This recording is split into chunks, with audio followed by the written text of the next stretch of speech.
This is the evening news for Tuesday, October 8, 2013. I'm Avinash Ramzan. Thanks for joining us. In the headlines, Jagdeo urges government not to succumb to opposition pressure. Berbice Chamber of Commerce concerned about hiking crime. 2 held for slaying of Hampshire businessman. Muslim groups call on Bromell to stamp out corruption. And New GPC Inc. continuing its tradition of excellence. Now for the news in detail.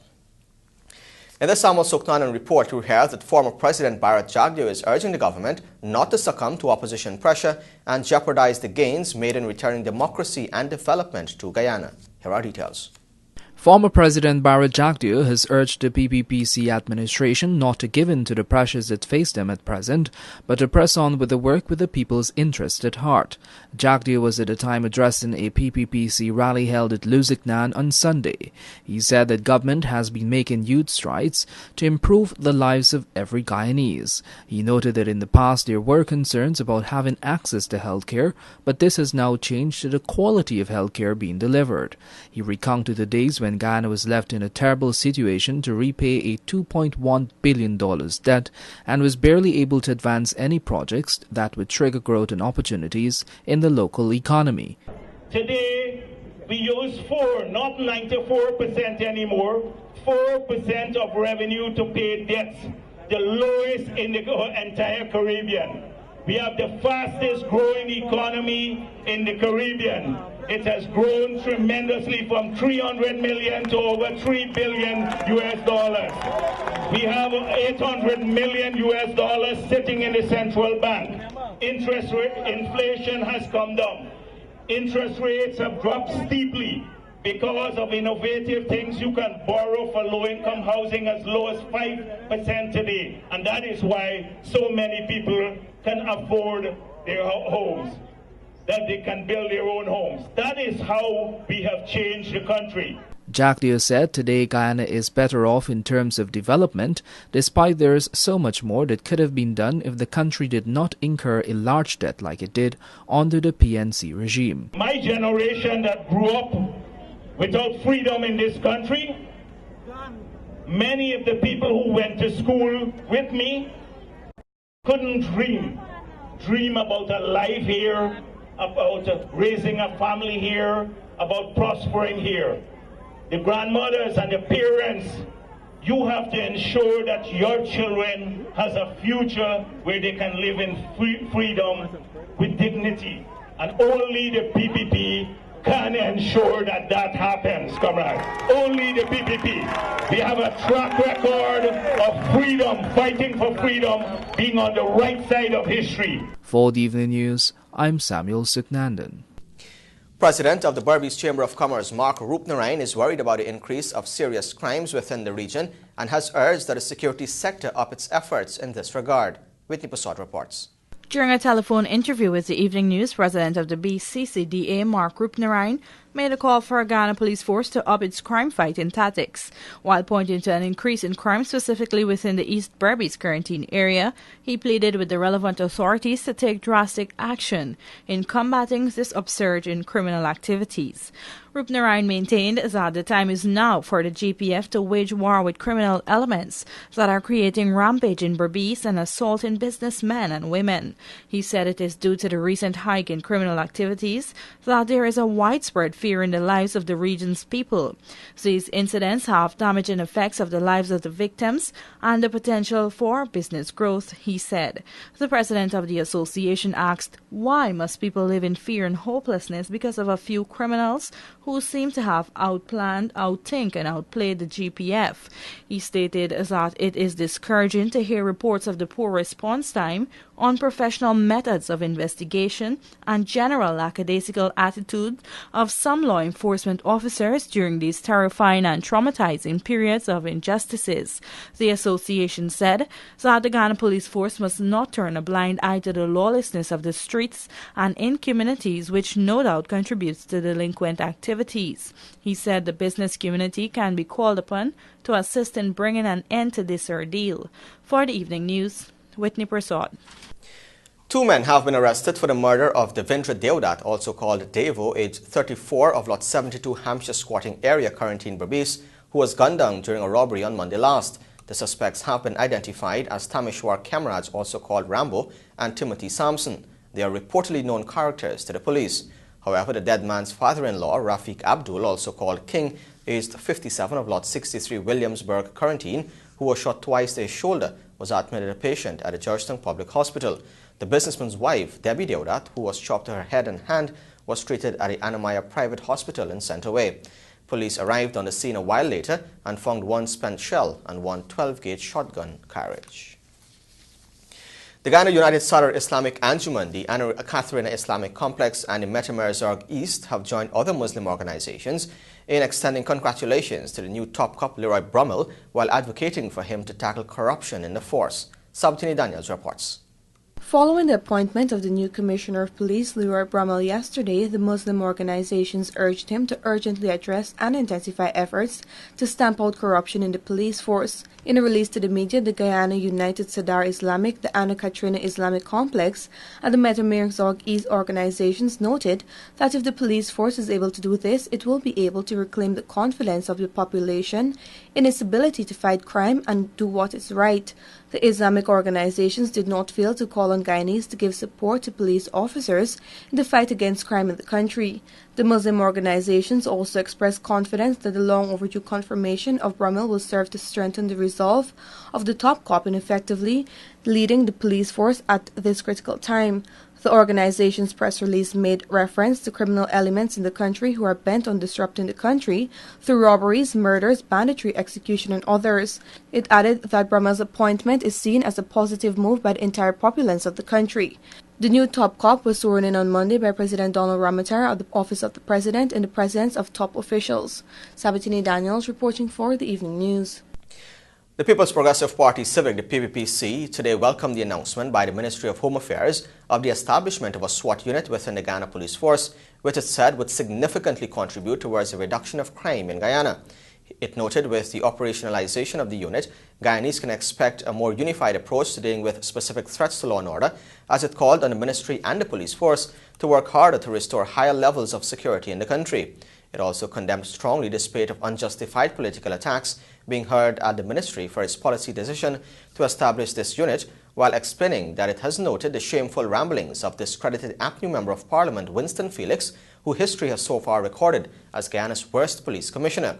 It said Felix and his PNC APNU cannot say in one breath that they want a safer Guyana and then in another they are opposed to a unit that will assist in the process, as it urged Guyanese to condemn the attempts being made by the political opposition to undermine the government attempts to fight crime and criminality here. Human Services and Social Security Minister Jennifer Webster is calling for Caribbean governments to make access to financing easier for women, especially those working in the agricultural sector. Samuel Suknanan reports. Minister Jennifer Webster made this comment while addressing a workshop which focused on expanding economic opportunities for women in the Caribbean and the Pacific regions at the Caribbean Week of Agriculture. Webster said that it is well known that women empowerment is a catalyst for the development of every society, and governments should therefore look at new ways in which they could assist women to develop and expand their businesses.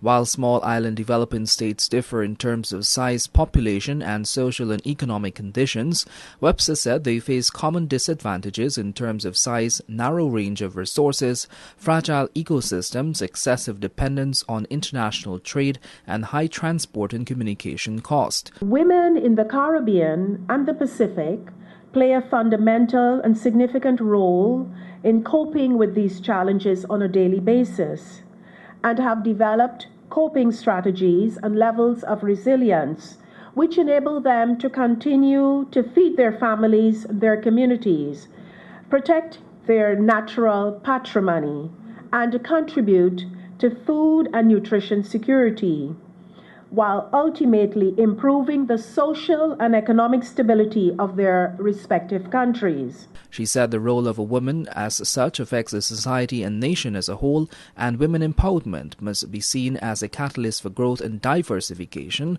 of each respective economies. Webster noted that it is one of the ideals which has been actively pursued here in Guyana, like many other countries. We strongly believe that agriculture is a hub of economic opportunities on which women can capitalize to create niche markets and economic independence to positively impact their quality of life.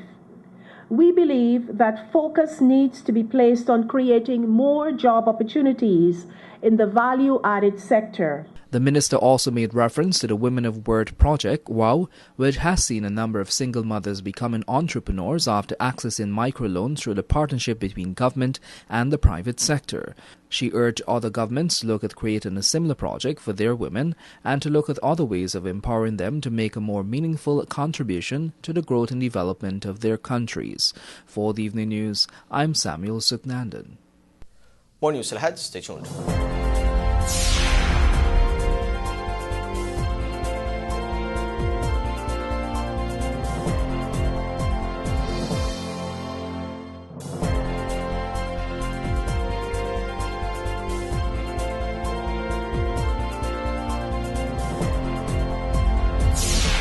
This is the Evening News. Welcome back. The Guyana Fire Service has responded to 1,309 fires thus far for 2013, which occurred as of various events. In light of the Fire Prevention Week, Home Affairs Minister Clement Rohey is urging that all citizens take extra precaution in their daily activities. More in this report.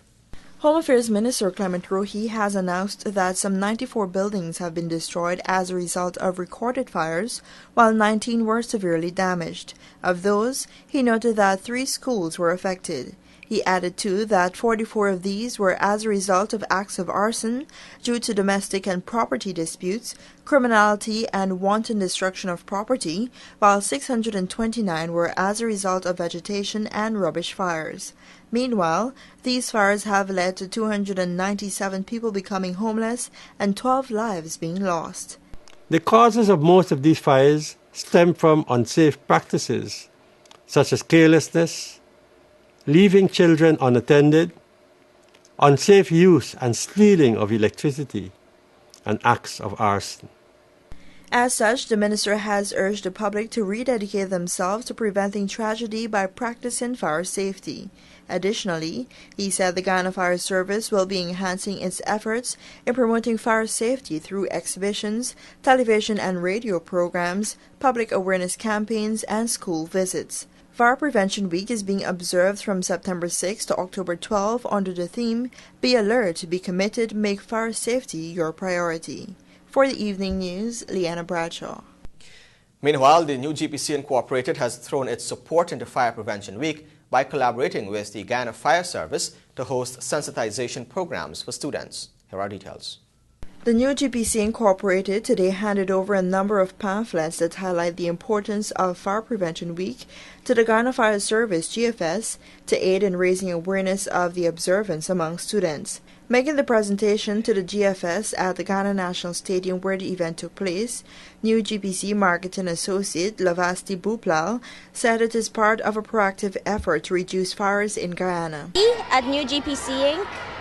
stand in recognition of the vigilant efforts of our firefighters. New GPC Inc. will continue to support Guyana Fire Service in the sensitization of fire prevention. Cadet Officer of the GFS, Elton Johnson, said the event today targeted students within Region 4, while other activities will be held for students in hinterland regions. He noted that the sensitization campaigns highlight the theoretical and practical aspects of firefighting and the importance of fire drills. We know that they are the future of this country, so we believe by targeting the children that once they learn about the fire safety, we believe that they will come to a fruitful people in the future. He therefore thanked the company for getting on board with the fire service to promote fire safety in Guyana. For the Evening News, Leanna Bradshaw. Guyana has satisfied the United Nations universal call for more trained teachers. Whitney Passot has the details.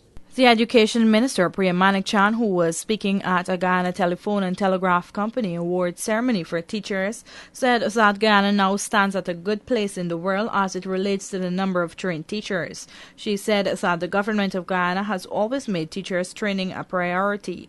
In addition to this, she said teachers across Guyana are now receiving additional benefits as an incentive for their onerous task of upkeeping the education standards in Guyana. Over the last 5 years, there have been a significant addition of benefits and an increase of teachers' salary coming out of good conversations between the Ghana Teachers Union and the Government of Guyana. After the GTU's hard batting on teachers' behalf, they are now enjoying free scholarships, housing funds, duty-free concessions, training and uniform allowances, among many other benefits. According to the Education Minister, government will continue to support teachers in any possible way owing to their hard work and dedication. Teachers are even given a stipend, and we've gone further. We've made the program one that allows teachers to access graduate status if they so wish in 1/2 of the time that they would have been able to do that before. Half of the training for that graduate status is free.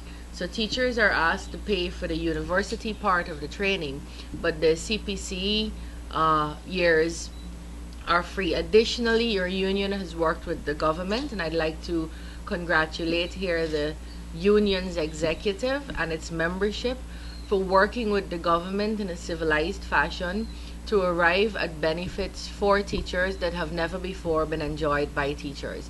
Today, 20 teachers were awarded by GT&T for their outstanding performances and hard work over the years. This is in light of World Teachers' Day celebration. R.K. Sharma, GT&T CEO, said that the company has recognized that teachers play an integral part in relationship building and the company remains committed to them. For the Evening News, Whitney Prasad. Officials of the Ministry of Human Services and Social Security, in collaboration with the United Nations Development Programme, the UNDP, visited Madhya and Maikobi in Region 8 over the weekend to conclude a trafficking in person tip sensitization campaign. The activity, which began 20 months ago, concluded at the Maikobi village Banab, with residents being educated on the issue. The sensitization workshop began with finding out what residents knew and understood about tip and what it meant to them. The officials explained the different ways in which persons could be deceived and taken advantage of, and encouraged participants not to fall for fake promises and urged them to spread the knowledge they have garnered on the issue to others. The workshop also explained what is tip, the profile of a trafficker, the different kinds of human trafficking, children as special cases, and victim support. New GPC Incorporated is continuing its tradition of excellence, says General Manager Ravi Ramcharitar, adding that the company underwent an audit from America's Food and Drug Administration in 2012. Let's find out more in this report. New GPC Inc. is continuing its tradition of excellence, says General Manager Ravi Ramcharitar, adding that the company underwent an audit from America's Food and Drug Administration (FDA) in 2012. Ramcharitar said the company can now boast of continued certification from this extremely stringent authority to manufacture and export to the United States. He said the new GPC had always exported its product to the United States and they are registered for sale in that country, noting that this is for the reinforcement of the company's standing as a world-class manufacturer in the pharmaceutical arena. Quote, New GPC is possibly the only company in this region to be certified by the US FDA, end of quote, said the general manager. The company is also licensed by the government's Food and Drug Analyst Department. Ramcharitar stated that on the heels of this achievement, the company plans to publish a series of articles that looks back at its privatization, the passage over the years featuring the major achievements, the people behind the company, and some of the exciting plans that are currently unfolding. The Ghana Pharmaceutical Corporation (GPC) started out as part of the Booker's group of companies, which, apart from owning most of the sugar industry in colonial Guyana, also had wide commercial interests. The GPC's head office is located at Rhineveldt Public Road, Georgetown. For the Evening News, I'm Samuel Sugnandan. The Guyana Telephone and Telegraph Company yesterday donated $1 million to Habitat for Humanity as Guyana joined in celebrations to mark World Habitat Day 2013, which is being hosted under the theme Urban Mobilization. The organization's national director, Raul Small, said about 15 years ago, the United Nations deemed the first Monday in every October as World Habitat Day in an effort to highlight the state of towns and cities and increase awareness and the importance of housing in these rural communities. He also expressed his gratitude to all of the donors, as well as the Ministry of Human Services, which pledged $50,000 towards the organization's initiatives. More news still ahead. Stay tuned. You're watching the Evening News.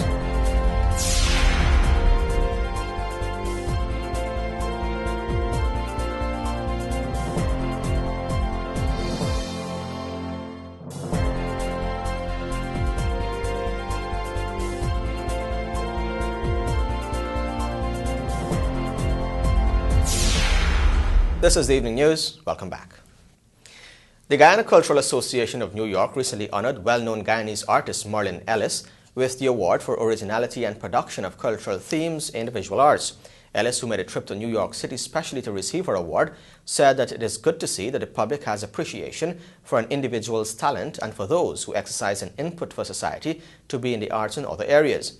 The painter also said that she was presented with 2 separate New York City Council citations signed individually by council members. Dave Martins, popular Guyanese musician, songwriter, and the person who nominated Ellis for this award, said that he has known the artist for some time and this kind of recognition has been long due for her. Merlin Ellis operates a studio in East Reinfeldt, and many of her paintings are in the homes of art lovers overseas.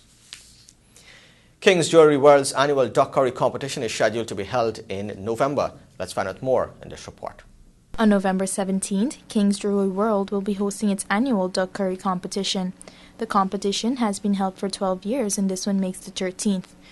During an interview with King's Jewelry World's owner, Loknath Prasad, said that the competition was established as a way of giving persons a safe and comfortable environment for a family outing. When we started, in our younger days, we would have gone to the backyards and cook on Friday night, and we could have gone on Saturday or Sunday in the back dam by the canal, and we would cook a pot. But in those days, the crime rate was kind of increased, and people were afraid to go out in groups, and there was tension in the country. So we decided, look, if we can create this atmosphere in the cricket ground, then we can have a family-oriented, clean event. Prasad stated that for this year's competition, there were no preliminary rounds and it will be a clash of the champions. 5 groups are coming from Trinidad and 3 are expected to come from Suriname. He added that all the champions from Guyana will partake in this event. The competition gives local artists the opportunity to showcase their talents.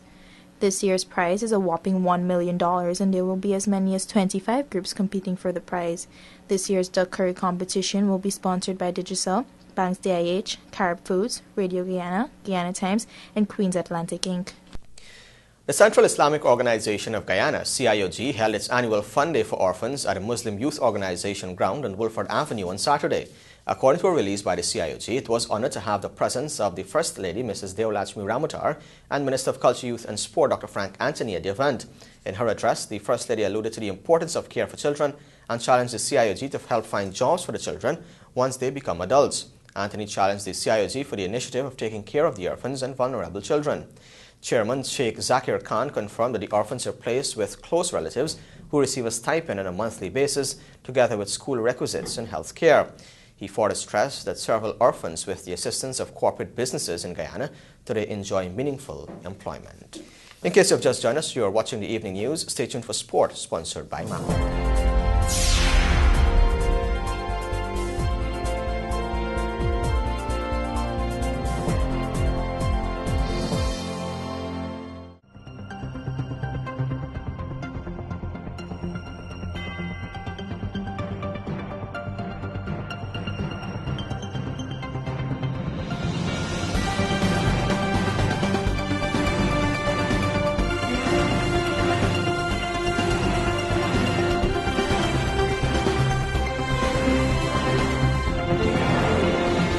Welcome back to the Evening News. Now for a look at sports, sponsored by MAPCORP. In the headlines, West Indies Under-19 beat Bangladesh in first match. Digicel Schools Table Tennis Championship set for next month, and the Director of Sport confident the IGG team will do well.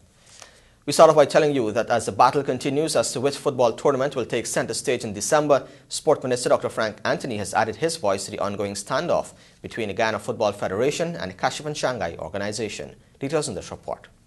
In early September, the Kashif Shanghai organization wrote to CONCACAF President Jeffrey Webb seeking a way forward for the hosting of the year-end football extravaganza, which has been held for the past 23 years.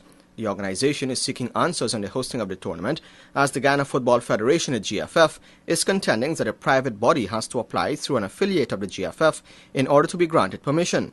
Sport Minister Dr. Frank Anthony, in an invited comment recently, said the matter is one that solely should be resolved within the football fraternity, although the government is willing to assist should the need arise. They have to resolve the issue.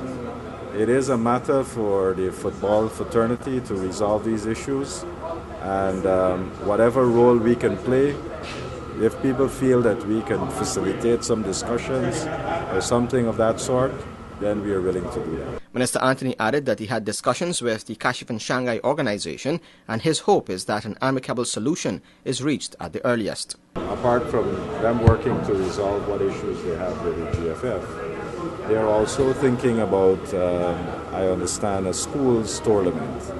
So, we'll be receiving some more information from them. And when we get that, we'll see how we can support them. GFF President Christopher Matthias said a meeting was held between the GFF and the Kashif and Shanghai organization, where provisions for the hosting of such a tournament were outlined to the body. Matthias added that as far as he's aware, the KNS organization has not officially made an application for the hosting of their year-end tournament. Co-director of the organization, Kashif Mohammed, in a recent interview with one section of the press, said they are mulling legal action should the tournament not be given the regular dates in December-January.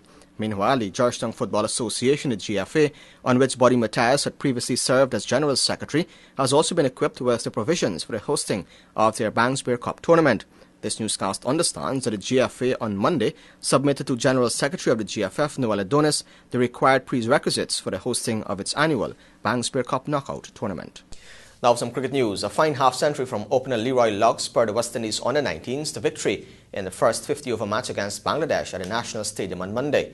Batting first, Bangladesh struggled to 135 all-out, with Alzari Joseph picking up 3 for 30.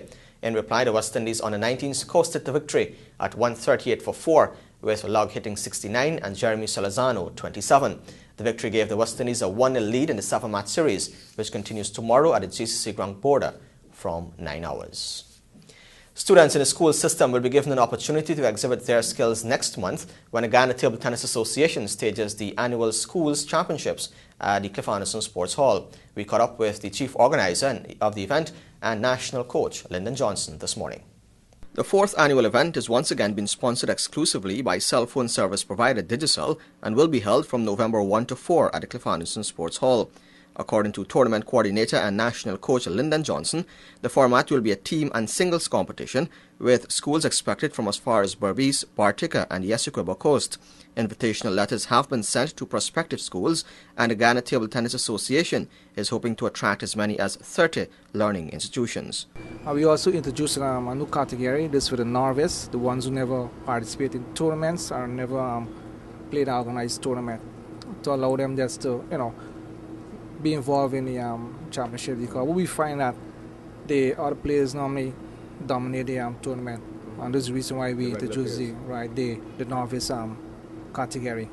According to Johnson, the aim of having a novice category is to identify budding talents from an early age, as the Guyana Table Tennis Association is keen on expanding its nursery.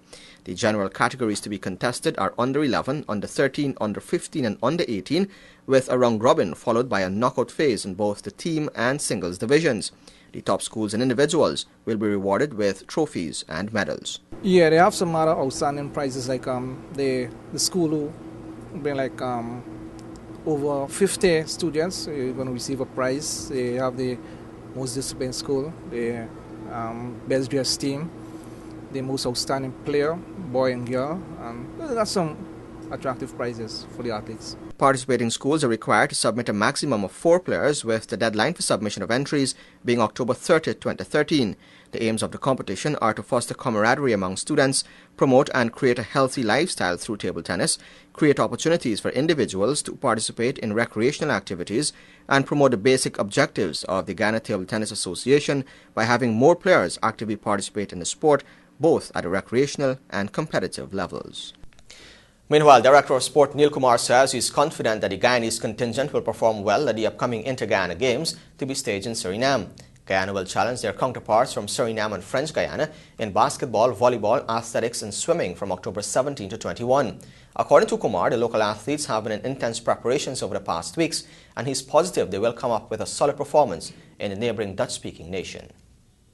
I believe that the basketball team is very young, particularly the male team. We have only 2 persons who's coming over to play. The others are pretty young, but they had good exposure. They came out of the school basketball program that is run jointly between the National Sports Commission and Youth Basketball, that is Bourbon and Boise program.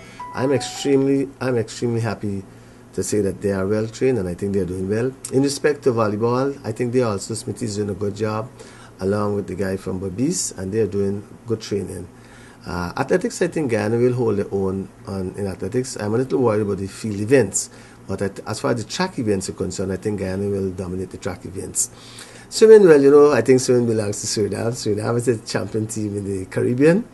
But I'm hoping that the Guyana team will do well. I'm hoping that Guyana will continue to improve.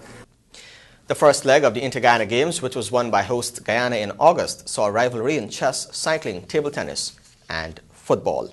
And with that, we have come to the end of sport. Of course, you can find these stories and more in tomorrow's edition of the Guyana Times. And here's an invitation to join us on TVG Channel 28 and on Radio Guyana Inc. 89.3 in Essequibo, 89.5 in Georgetown and Environs, and 89.7 in Berbice and New Carey, Suriname. Stay tuned, your Bridge Reports are next.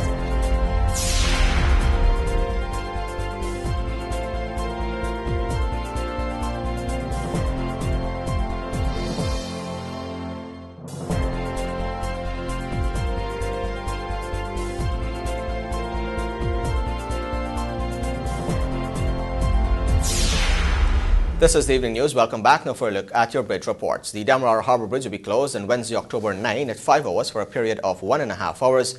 And the Berbice River Bridge will be closed on Wednesday, October 9 at 6 hours 55 for a period of 1.5 hours. And with that, we've come to the end of the Evening News for Tuesday, October 8, 2013. On behalf of the news and technical teams, I'm Avinash Ramzan. Thanks for watching.